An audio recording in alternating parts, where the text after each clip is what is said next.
বাজারে গিয়ে আড্ডা দিলে দুই চারজনের দোষ ত্রুটি না বললে কি আড্ডা জমে? জমে না।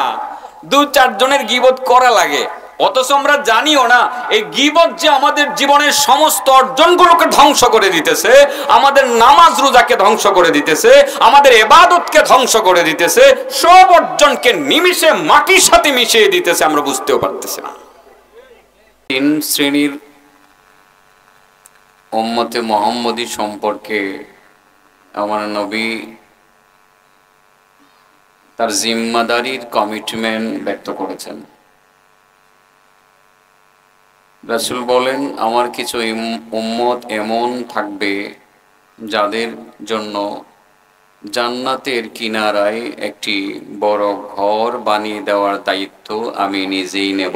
সুবহানাল্লাহ।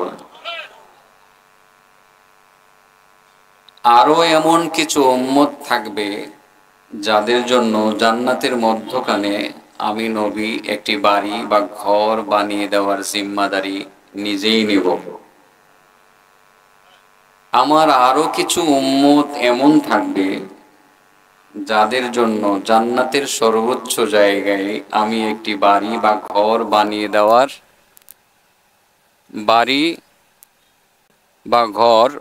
দেওয়ার দায়িত্ব নেব।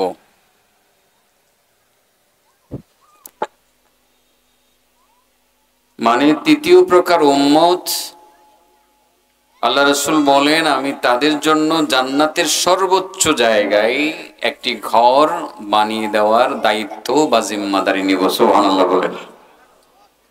আল্লাহ রাসূল সাল্লাল্লাহু আলাইহি সাল্লাম আমাদের জন্য আদর্শ, নবী আমাদের সবচেয়ে প্রিয়, নবীকে আমরা সবচেয়ে বেশি ভালোবাসি, মা বাবা আত্মীয় স্বজন বন্ধু বান্ধব সবার থেকে বেশি ভালোবাসি। নবীও উম্মতকে ভালোবাসেন, তার প্রমাণ হিসাবে নবী বলেন যে আমার কিছু উম্মত তাদেরকে জান্নাতের কিনারায়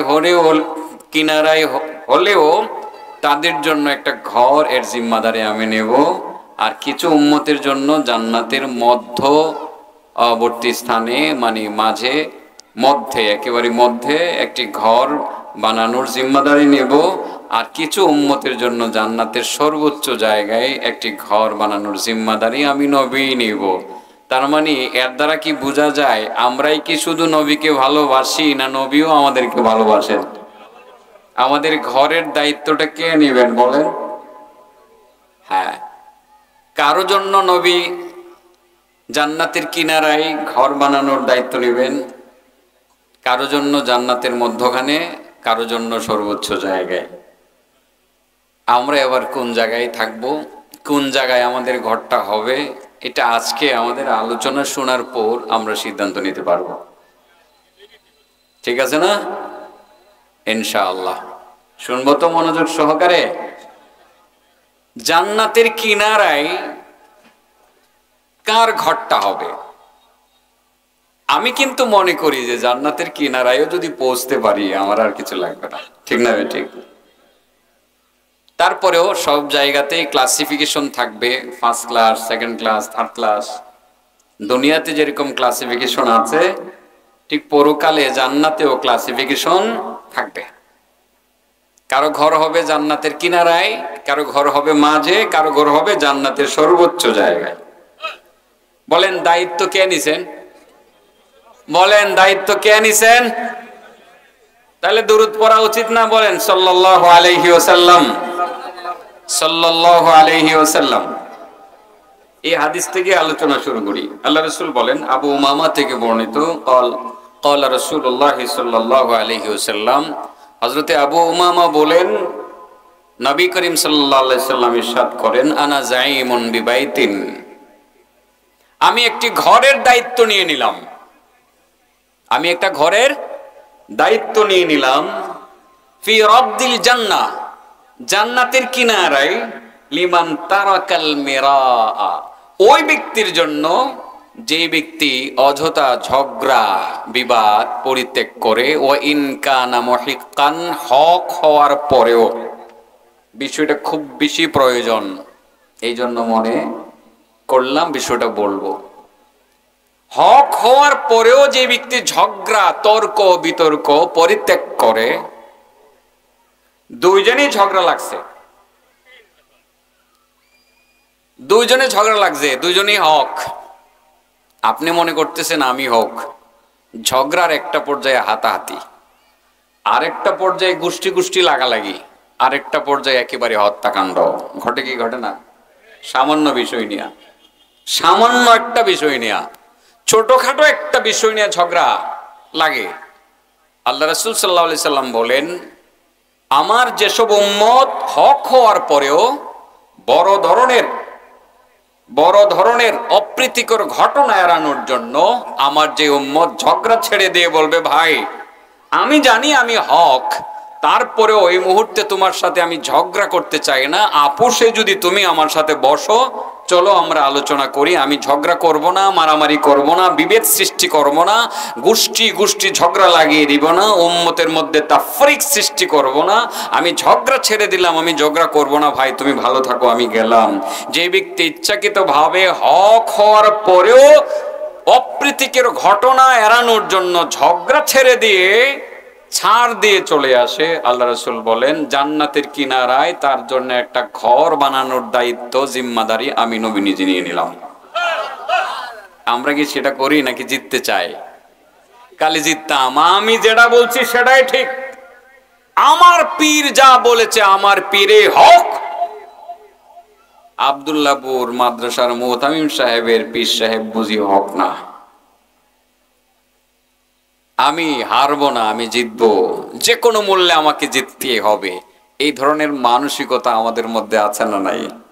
হ্যাঁ, আপাতত আজ থেকে দিল থেকে এগুলো বিদায় করে দেন, আর ঝগড়া করবেন না। সুযোগ নেই ইহুদিরা, আমাদের ঝগড়ার সুযোগ নেই ইহুদিরা, আমাদের ঝগড়ার সুযোগ নেই ইসলাম বিরোধী শক্তি মুরতাদরা। আমরা আর ঝগড়া করব না। আমরা পরস্পর একটা বিষয় নিয়ে যখন ঝগড়া হয়ে যাবে মনে করব, তখন আমরা মুরব্বী ওলামা ইকরামের কাছে চলে যাব, বসে আপোষে মীমাংসা করে আমরা নিষ্পত্তি করে আমরা সামনের দিকে চলবো ইনশাআল্লাহ। ঠিক আছে তো? ছোটখাটো বিষয় নিয়ে ঝগড়া করব? আরে আমরা তো এটা মানতে রাজি না। আরো দুইটা বিষয় আছে, তিনটা বিষয় খুব বেশি গুরুত্বপূর্ণ। আমি তিনটা বিষয় বলার চেষ্টা করবো ইনশাআল্লাহ, মনোযোগ সহকারে শুনবেন। আর মাগরিবের পর দিকে তো তুমুল আলোচনা শুনবেন ইনশাআল্লাহ। ইয়াং আলেমরা আসতেছে, ওরা ঢাকা থেকে যারা আসতেছেন সবাই ইয়াং, এবং এদেশের প্রখ্যাত আলেম, বড় বড় আলেম ঢাকা থেকে যারা আসতেছেন, তারা দীর্ঘ সময় কথা বলবেন, তাদের কথা শুনবেন। আমি তো মনে হয় মুরব্বীদের কাতারে চলে গেছি, এরকম মনে হয় না? গেছি না? এই যে না করে এখনো শুনি বলে তরুণ বক্তা, এখন তরুণ বক্তা।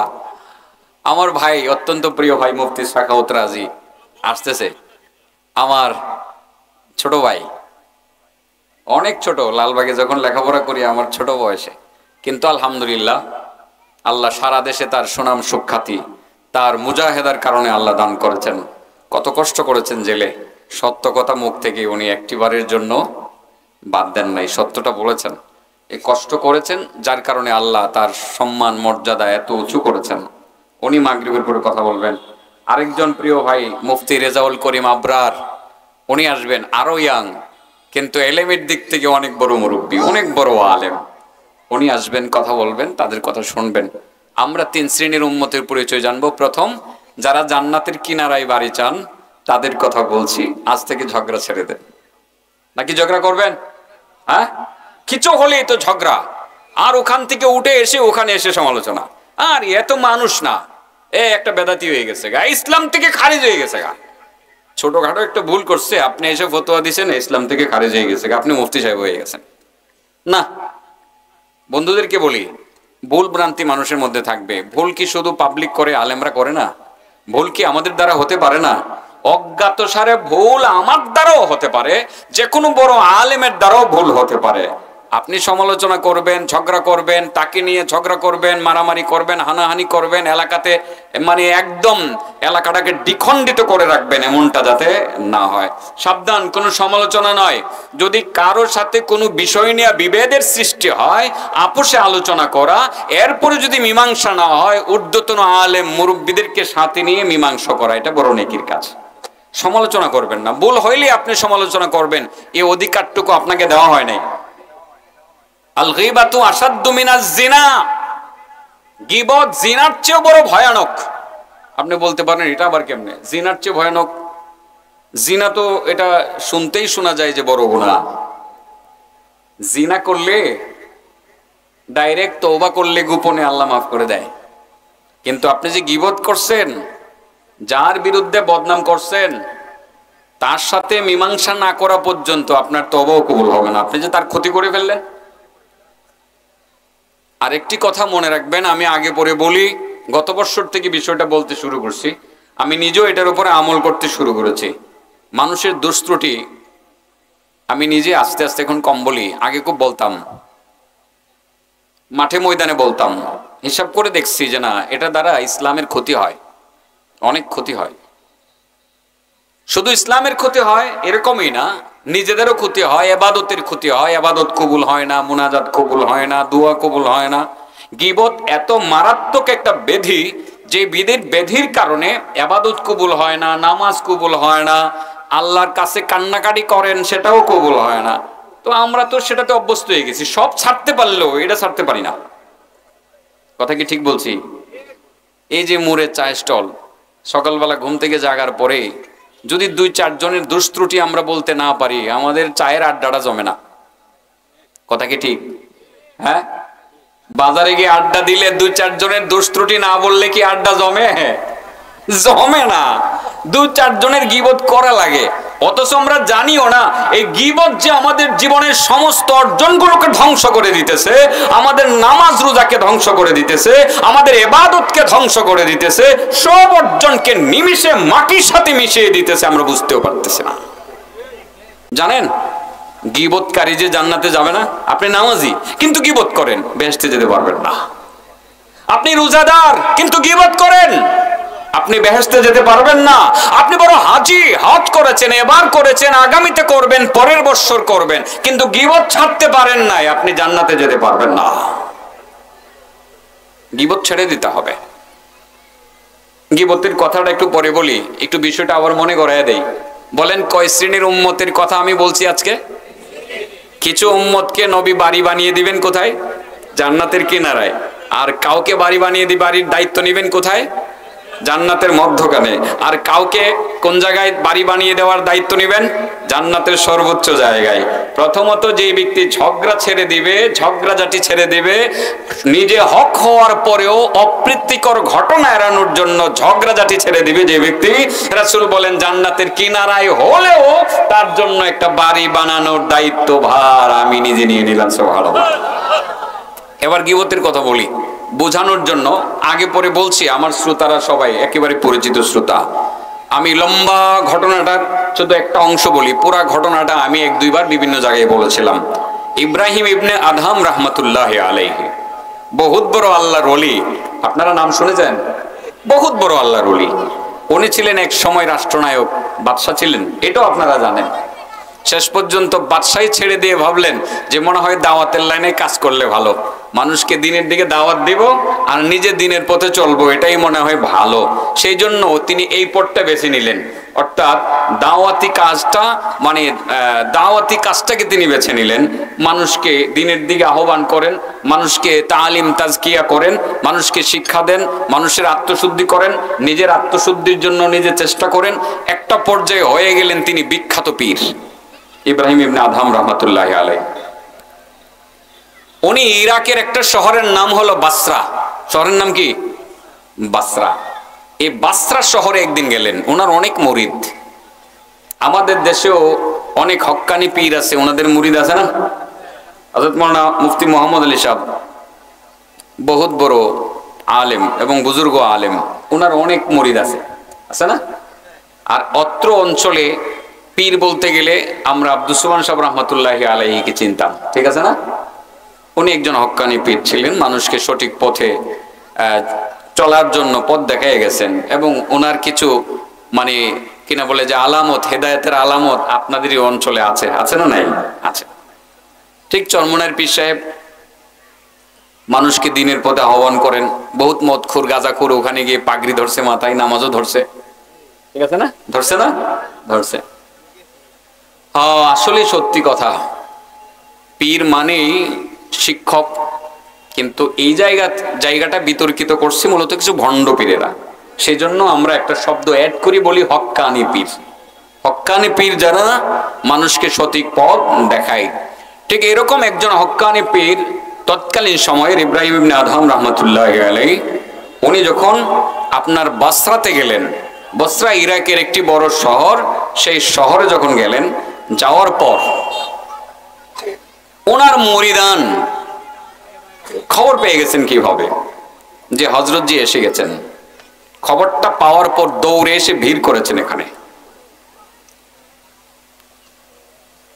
এত বড় একজন আলেমকে হঠাৎ করে পেয়ে যাবেন তারাও ভাবতে পারে নাই। ওনাদের পীর সাহেব হযরতকে পাওয়ার পর সবাই এসে ভিড় করে ওনার কাছে একটা প্রশ্ন করলেন, যে প্রশ্নটা অত্যন্ত গুরুত্বপূর্ণ। আমার মনে হয় আপনাদের মনের ভিতরে এই প্রশ্নটা আছে। এই প্রশ্নটা কয়েকশো বছর আগে তাদের অন্তরে ছিল, ঠিক এমন প্রশ্নটা এখনো আপনাদের অন্তরে আছে। আপনাদের মনের মতো একটি প্রশ্ন। ইব্রাহিম ইবনে আদহামকে ওনারা ডাক দিয়ে বললেন, ইয়া আবা ইসহাক মালানা নাদউ ফালা ইউস্তাজাবু লানা, মালানা নাদউ ফালা ইউস্তাজাবু লানা। ওগো আল্লাহর ওলি, কি অপরাধ করলাম, কি অন্যায় করলাম? আমরা তো নামাজ পড়ি, রোজা রাখি, হজ করি, যাকাত দেই, অতঃপর আল্লাহর কাছে দোয়া করি, দোয়া কেন কবুল হয় না? দোয়া কেন কবুল হয় না? এই প্রশ্নটা আপনাদের অন্তরে আসেনিও? আছে? হুজুর কত দোয়া করলাম, না দোয়া তো কবুল হচ্ছে না। অথচ আল্লাহ রাব্বুল আলামিন বলেন, وقال ربكم ادعوني أستجب لكم إن الذين يستكبرون عن عبادتي سيدخلون جهنم داخرين। আল্লাহ বলেন, উদউনি আস্তাজিব লাকুম। ও দুনিয়ার মানুষ, আমার বান্দা বান্দিরা, তোমরা আমাকে ডাকো, আমার কাছে দোয়া করো। আমি কথা দিলাম, আমি তোমাদের দোয়া কবুল করব, তোমাদের ডাকে সাড়া দিব। আল্লাহ কমিটমেন্ট করলেন দোয়া কবুল করবেন, ডাকে সাড়া দিবেন। কিন্তু বাহ্যিক দৃষ্টিতে মনে হচ্ছে আমরা দোয়া করতেছি, আমাদের দোয়া কবুল হইতেছে না। কত কানলাম না, দোয়া কবুল হয় নাই। কত মুনাজাত করলাম, কবুল হয় নাই। অভাব অনটনের মধ্যে আছি, আল্লাহ তুমি আমার অভাব অনটন দূর করে দাও, সেটা এখনো দূর হয় নাই। অসুস্থতায় ভুগতেছি, আল্লাহ রোগটা ভালো করে দাও, আমার রোগটা এখনো ভালো হয় নাই। দোয়া করতেছি, দোয়া কবুল হয় না। কারণ কি? এই প্রশ্নটা আপনাদের অন্তরে যেমন এখন যেমন জাগে, শত শত বৎসর আগে, শত বৎসর আগে ইব্রাহিম ইবনে আদহামের মুরিদদের অন্তরেও জাগছিল। বসরা নামক শহরের মধ্যে যখন ইব্রাহিম ইবনে আদহাম রাহমাতুল্লাহ আলাইহি উপস্থিত হলেন, তার মুরিদরা প্রশ্ন করে বসলেন, ইয়া আবা ইসহাক মালানা নাদউ ফালা ইউস্তাজাবু লানা। কি হলো আমাদের? কি অপরাধ করলাম, কি অন্যায় করলাম? আমরা আল্লাহর কাছে দোয়া করি, আমাদের দোয়া কেন কবুল হয় না? যদি একটু বলে দিতেন। ইব্রাহিম ইবনে আদহাম রাহমাতুল্লাহি আলাইহি দায়িত্বহীন কণ্ঠে পরিষ্কার ভাবে বলে দিলেন, কারণ আছে, কারণ আছে। একটি গুরুত্বপূর্ণ কারণ আছে, একটি না 10টি কারণ আছে। 10টি কারণের কারণে তোমাদের দোয়া কবুল হয় না। লিআন্না কুলুবাকুম মাতাত বিআশারাতি আশিয়া। কারণ হলো তোমাদের অন্তর মারা গেছে, কলবটা মারা গেছে 10টা রোগের কারণে। তোমাদের অন্তরের 10টা রোগ আছে। এই বিশেষ বিশেষ 10টা রোগের কারণে, অন্যায়ের কারণে, অপরাধের কারণে, রোগের কারণে তোমাদের অন্তরটা মারা গেছে। আর মরা অন্তরের দোয়া আসমানে উঠে না, আল্লাহর দরবারে কবুল হয় না। কয়টা রোগের কারণে অন্তর মারা গেছে? হ্যাঁ, 10টা তো বলা যাবে না, একটা বলবো, 9 নম্বরটা বলবো। এটাই বেশি বলি এখন। প্রায় জায়গাতে কোনো না কোনো ইস্যুতে বিষয়টা আমি সামনে আনার চেষ্টা করি। এক নাম্বার আপনারা পরে শুনবেন, 9 নাম্বার বলি, ইনতাবাহতুম মিনান নাওম, ইনতাবাহতুম মিনান নাওম ওয়াশাগালতুম ফি উয়ুবিন নাস ওয়া তারাকতুম উয়ুবাকুম। ও আমার মুরিদের দল, তোমরা সকালবেলা ঘুম থেকে জাগো, ঘুম থেকে জাগিয়া আনামুগদোয়া বাজারে যাও। আনামুগদোয়া বাজার আছে না? হ্যাঁ, আপনাদের এলাকায় আনামুগদোয়া বাজার, আরো কয়েক জায়গায় আনামুগদোয়া বাজার হয়েছে। এই আনামুগদোয়া বাজারে আমি বহুত ওয়াজ করছি আগে পরে। এই বাজারটা কোন দিকে? এই যে এনাই মনে হয় না। সকালবেলা ঘুম থেকে জাগো, জাগার পরে আনামুগদোয়া বাজারে যাও। ইনতাবাহতুম মিনান নাওম ওয়া শাগালতুম ফি উয়ুবিন নাস, তোমরা সকালবেলা ঘুম থেকে জেগে মানুষের দুশ্চর্চার মধ্যে ব্যস্ত হয়ে পড়ো। আনামুগদোয়া বাজারে গিয়েই খালি অমুকে খারাপ, তমুকে খারাপ, ওই ভালো না, সেই ভালো না, আরে ওর বাবাও ভালো ছিল না, তার মা ভালো ছিল না, আছে না এরকম? বসে, তার মানে চাষটলে বসলেই শুধু সমালোচনা আর সমালোচনা, গীবত আর গীবত। সকালবেলা ঘুম থেকে জাগার পরেই তোমরা শুধু মানুষের দোষ ত্রুটি দেখো, দুশ্চর্চা করো, নিজের দোষকে তোমরা ছেড়ে দাও, ভুলে যাও। নিজের যে এতগুলো অন্যায় অপরাধ আছে এগুলো তোমার চোখে ভাসে না, চোখে পড়ে না, তোমার চোখে পড়ে শুধু মানুষের দোষ। আর এই মানুষের দোষ বর্ণনা যে করো, এটাকে বলা হয় গীবত। আর এই গীবতের কারণে তোমাদের দোয়া আসমানে উঠে না, আল্লাহর দরবারে কবুল হয় না। নাউজুবিল্লাহ বলবেন না?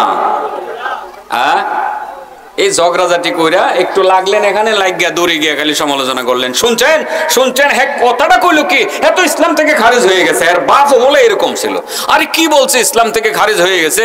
একটা কথা বললো, সে বুঝলো না, একটা কথা বললো, আর আপনি তাকে ইসলাম থেকে খারিজ করে দিলেন। কতক্ষণ ঝগড়া করলেন, এটা নিয়ে মারামারি করলেন, বাড়াবাড়ি করলেন, পিটাপিটি করলেন, 2-4 জন শহীদ হয়ে গেলেন। এমন যাতে না হয়।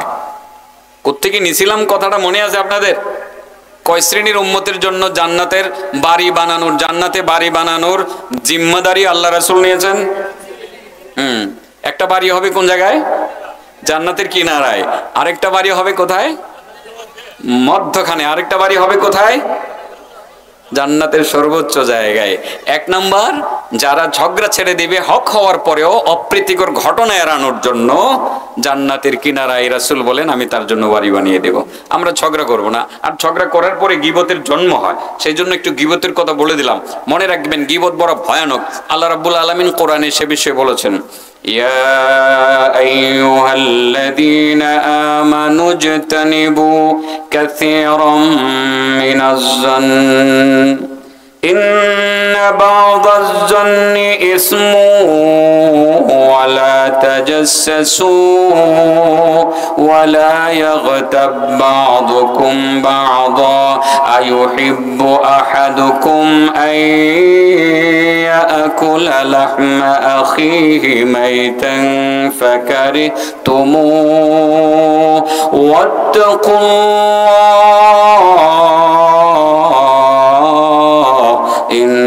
ইন্নাল্লাহা তাওয়াবুর রহিম।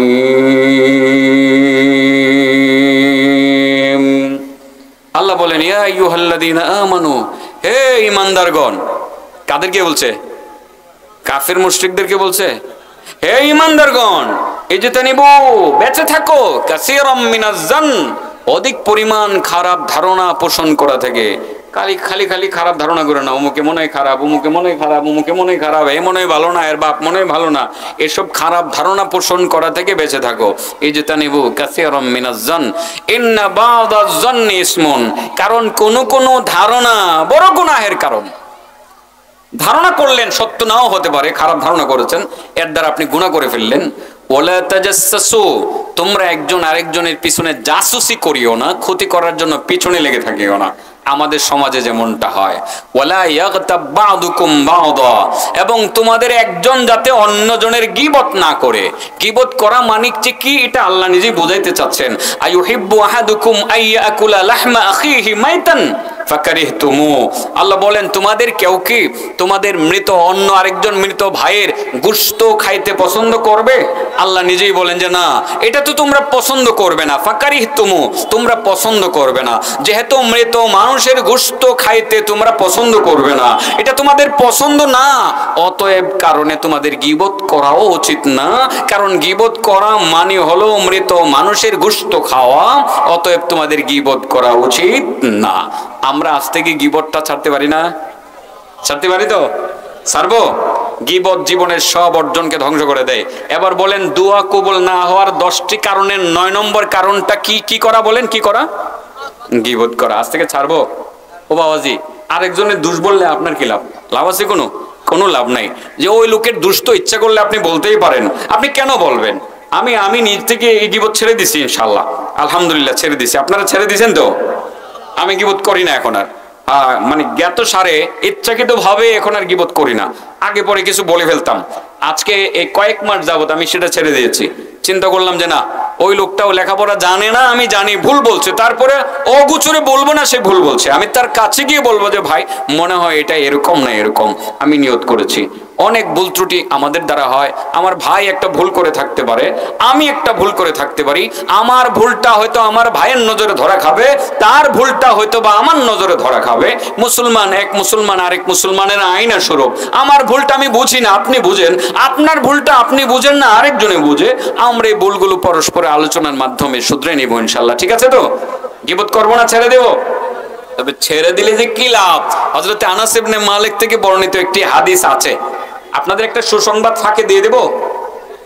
একটা সাদা গাড়ি আসছে, এই সাদা গাড়িতে হযরতুল্লাহ মুফতি সাখাওয়াত হোসেন রাজি সাহেব আসছে। উনি এসে অলরেডি অফিসে উনি রেস্টে আছেন, কথা বলবেন। খুশি হয়েছেন না? আলহামদুলিল্লাহ। ও আমার তো সময় যাচ্ছে, আরো তো দুইটা বাকি রয়ে গেছে, তাই না? দুইটা বাকি রয়ে গেছে না? বলবো না, বলা যাবে। কি জন্য বলছিলাম? আপনি ইচ্ছা করলে গীবত করতে পারেন, এখান থেকে উঠে গিয়েও গীবত করতে পারেন। কিভাবে গীবত করতে পারেন? কথার কথা একটু বলি, আদারওয়াইজ মাইন্ড করবেন না আপনারা। গীবতটা বেশি হুজুরদের হয়, মসজিদের ইমাম সাহেবের গীবত বেশি হয়। কারো দোষ না থাকলে ইমাম সাহেবের দোষ আছে। ইমাম সাহেব আজকে কি একটা পাঞ্জাবি ঘুরেছে, ও দোষ কিছু পাইছে না, এটা পাইছে লাস্টে। হুজুরদের দোষ একটু বেশি, আমি দেখি আর কি। আমার কাছে অন্যান্য মসজিদের মুসল্লিরা এসে ওই মসজিদের ইমাম সাহেবের বদনাম কয়, তারা এটা মনে করে যে আমি মনে হয় যে অন্য মসজিদের ইমাম সাহেবের বদনাম বললে আমি মনে হয় খুব খুশি হবো।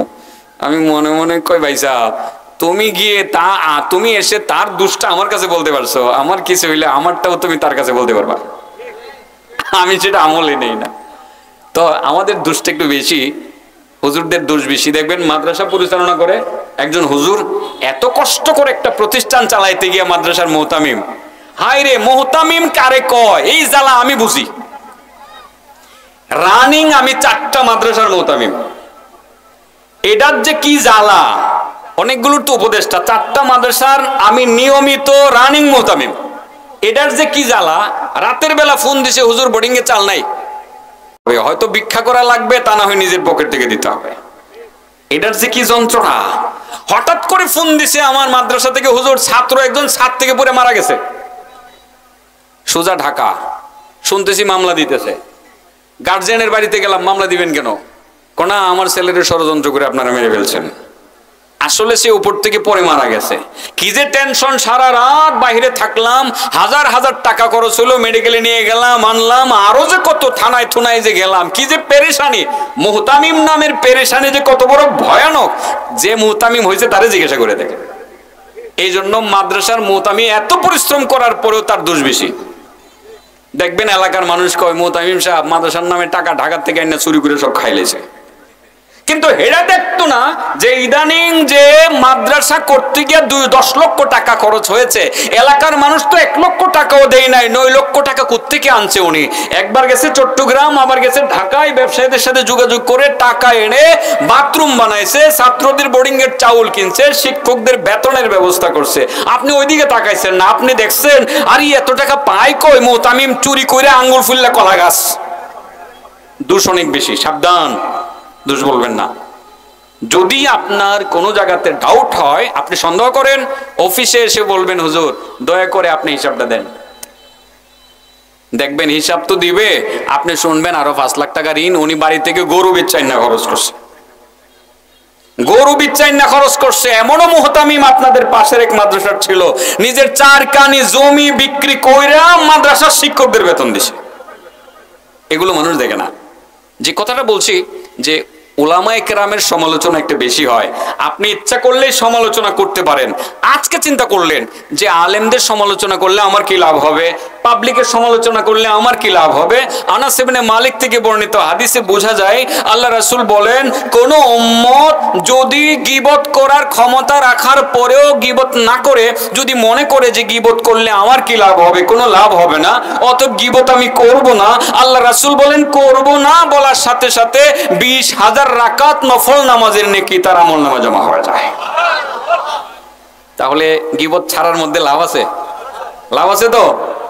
দোয়া কবুল হয়, 20,000 রাকাত নফল নামাজের নেকি পাওয়া যায়।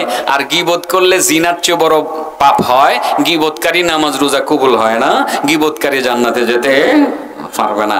ঝগড়াও করব না, গীবতও করব না, ঝগড়া ছেড়ে দিব, গীবত ছেড়ে দিব। জান্নাতের কিনারায় হলেও আল্লাহর রাসূল আমাদের জন্য একটা বাড়ি বানিয়ে দেওয়ার জিম্মাদারিটা নিয়ে নেবেন। সুবহানাল্লাহ বলেন।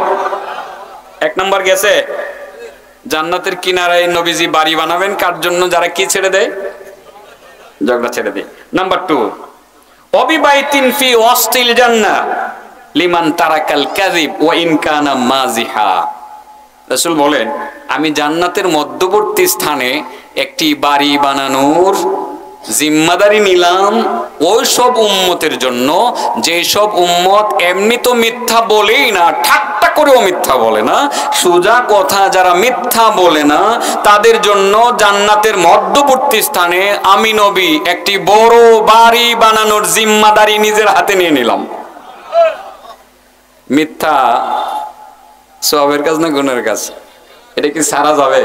বলবেন হুজুর সব ছাড়তে পারবো, মিথ্যা ছাড়া ব্যবসাও চলে না, মিথ্যা ছাড়া উকালতিও চলে না, মিথ্যা ছাড়া রাজনীতিও চলে না, মিথ্যা ছাড়া সমাজে চলা যায় না। হুজুর সব ছাড়তে পারলেও মিথ্যাটা ছাড়া যাবে না। অনেকে বলে জান বাঁচানোর জন্য মিথ্যা বলা জায়েজ আছে। এই শব্দটার যে কি অপব্যবহার করে, কথায় কথায় মিথ্যা বলে। সাবধান, আপনি মিথ্যা বলবেন, আপনি জান্নাতের কাছেও যেতে পারবেন না।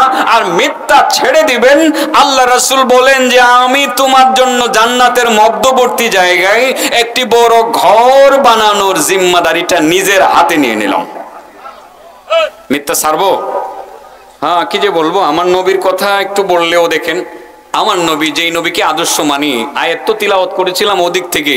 আমার নবী নবী হওয়ার পরে মিথ্যা বলবেন দূরের কথা, নবী হওয়ার আগেও জন্মের পর থেকে আমার নবীর মৃত্যু পর্যন্ত একটি মিথ্যা কথা বলেছেন বলে এমন প্রমাণ পৃথিবীর কোনো মানুষ দেখাতে পারে নাই। ইভেন আমার নবীর দুশমন যারা, তারাও এই কথা বলতে পারে নাই কোনো সময় যে আমার নবী মিথ্যা বলেছেন।